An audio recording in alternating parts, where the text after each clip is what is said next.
last weekend.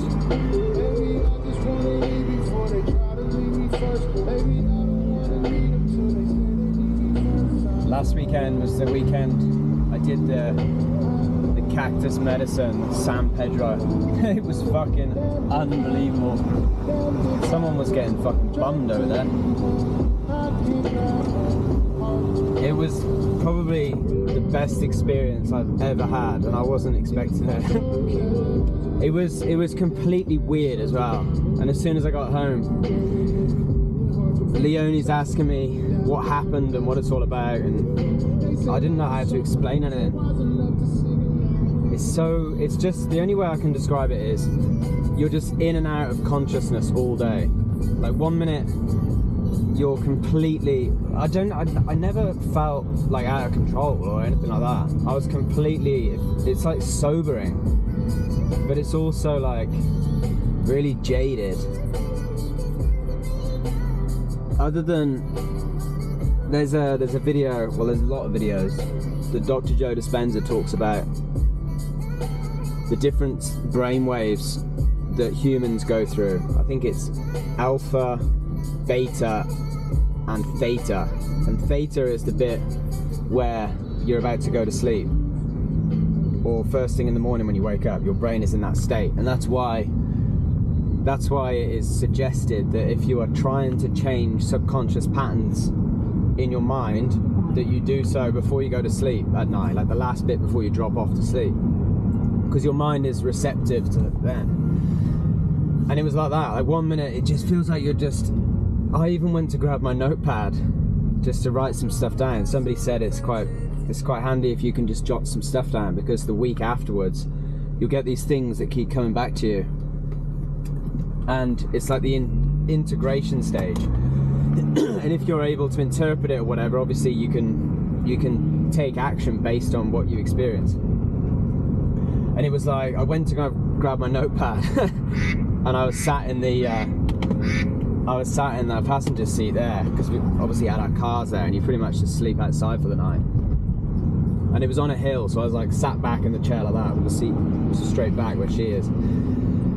And you're just nodding off, and it's like, I've got this pen in my mouth, so I'm just like writing things down.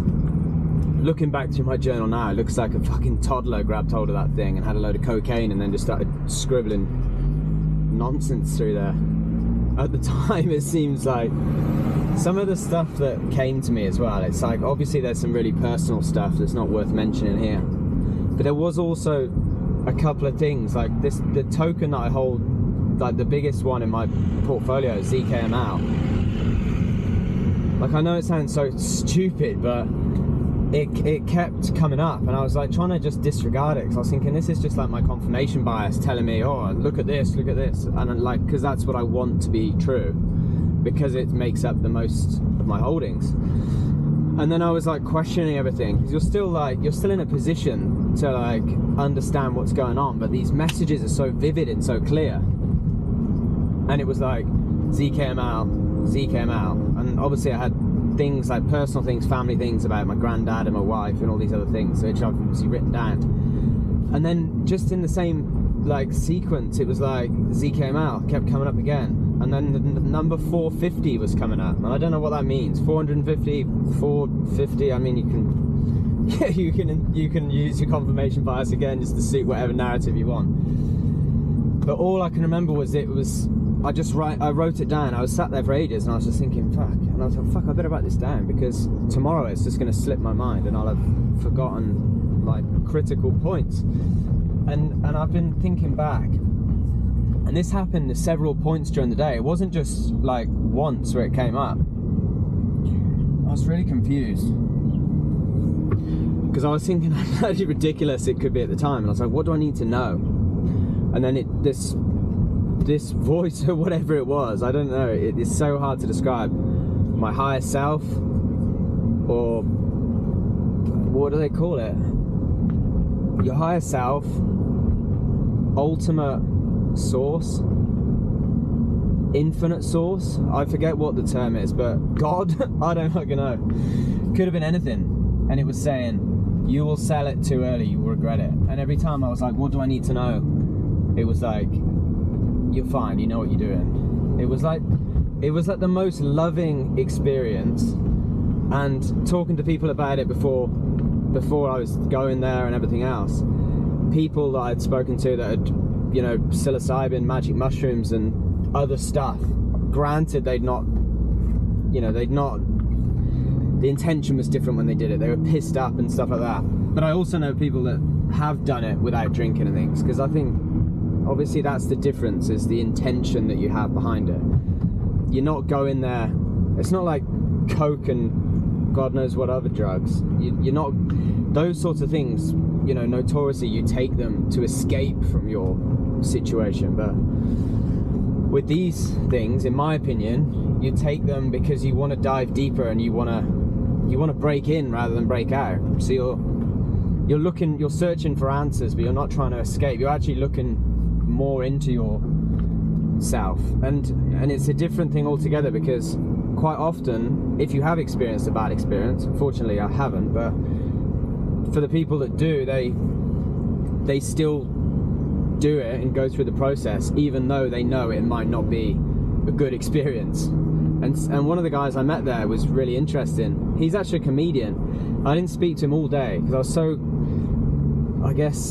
was so worried to sort of move into someone's field, like, because it was like a communal, you know, we all did the starting ceremony and we went through everything, and, you know, the structure of the day, and obviously we met everyone when we first got there, then we set our intentions, he explained what would happen, and then it was such a good experience. He went through everything so thoroughly, and, you know, I felt so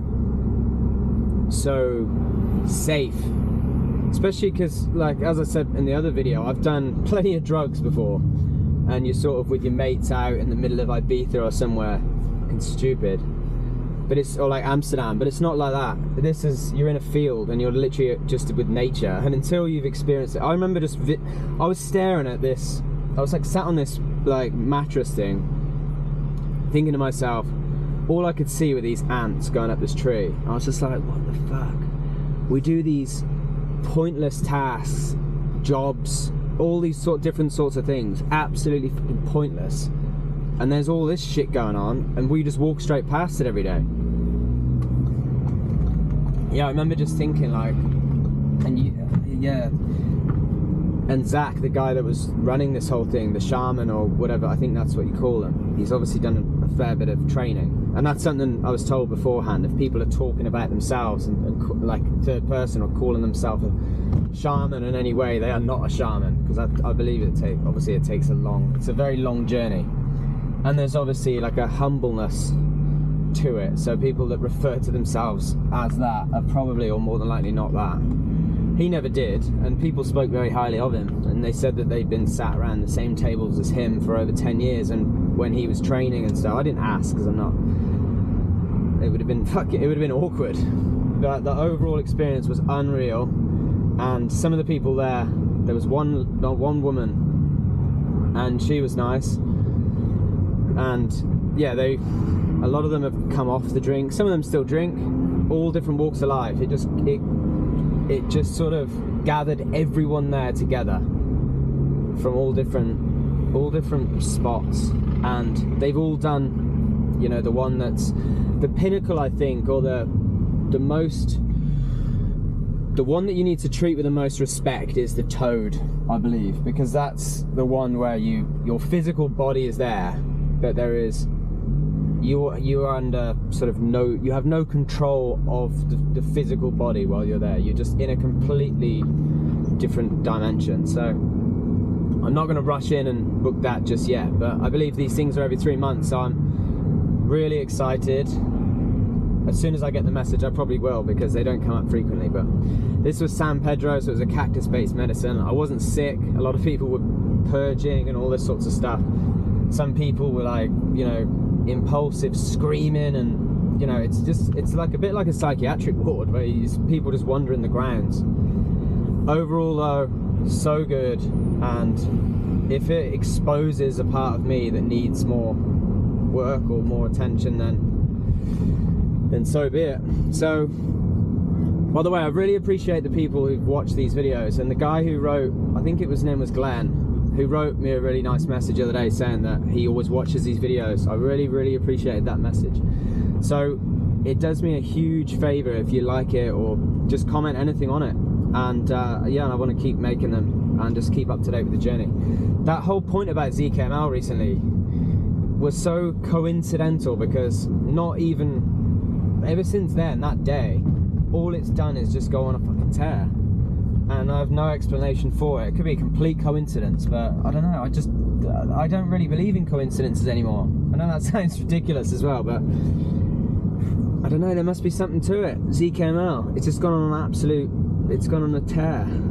So yeah, also tonight I'm off to a crypto event with Joe and a couple of other lads, so may get a couple of pictures and that. It's some fucking boring event about superannuation or pension funds or whatever, but I don't care what the topic is. It's crypto, so I'll just head down there. Got the invite, and I don't like turning things down, because you never know who you're going to meet, and might be able to help some people there, and it could be good fun. So looking forward to that. Anyway, I'll leave it there, because that's enough. But really appreciate you taking the time to watch it, and I'll see you in the next one. Cheers, guys.